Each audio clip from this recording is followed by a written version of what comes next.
Well, when you move to another country, of course you're going to have to get used to doing things a little different. Of course you can't go there and try to change. That ain't your country. How you going to go to another country and try to change shit? Hey y'all, hey, it's your girl Travel Queen and also your favorite Leo. If you're new here, welcome. I talk about how me and my black family of four, we have left America and we are living a very comfortable, blessed, and thriving life here in Playa del Carmen, Mexico. So I get this question a lot and decided to address it. What are two things that I had to get accustomed to living outside of America? And I would say these two things are actually pretty consistent with most countries that I visited. It was that way in Colombia. It was that way in Guatemala. It was that way in Honduras. It was that way in South Africa. It was that way in Thailand too. So I just came back from Thailand, vacationing there for a month. And I actually kind of got into the routine of doing one of these things a lot. And that is when you go to the restroom, not flushing the toilet paper down the toilet. That is a big no-no in most countries outside of the United States. The pipes really can't handle all the tissue. And to be honest with you, actually, since I've been back from Thailand, the last week and a half, I have been actually throwing the tissue in the trash because I just got used to it, even at my house, because I would just put it in the toilet because it was easy, right? It's what you're accustomed to. And then if I was out in Playa at a restaurant, then I would, know to put the tissue in the trash can and not in the toilets. But now I have started doing that at my home too, just because I just don't want any problems.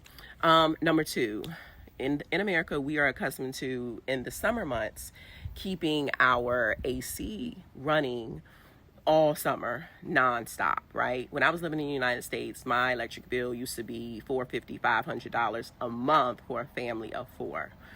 You can't do that here in Mexico because your electric bill will be sky high. Now, in Mexico, it is common to have a house with solar panels. So if you can get you a house with solar panels, that is really the way to go. Some of my friends who have solar panels on their house spend 100 pesos. $5 on electricity. I don't have it on my house. The next home that we will be considering renting or even buying will have solar panels. You have to shut your AC off because if you don't shut your AC off, it will cause your bill to be high. So those are two things that I really had to get used to, and it's fine. Living our best life. All right, so I'm gonna give you guys a third one, okay? Try to learn a little bit of the language. That's important too. It's especially important to locals when they see you as a foreigner, because that's what you are, a foreigner in their country, in another country. Learning the language. I always say the best investment that we could have done for our children is to put them in an international school. And to see how they have flourished so much in their school and now they're fluent in Spanish. I'm getting there. Currently taking Spanish lessons now, but still have a ways to go. But use Google Translate. Google Translate actually has a conversation mode to when you put it on conversation, I can talk English and then it will automatically translate to them in Spanish, and then the conversation just keeps going on. You just can't be in another country and just assume people are supposed to know English because you are an American and you know English. This is their country.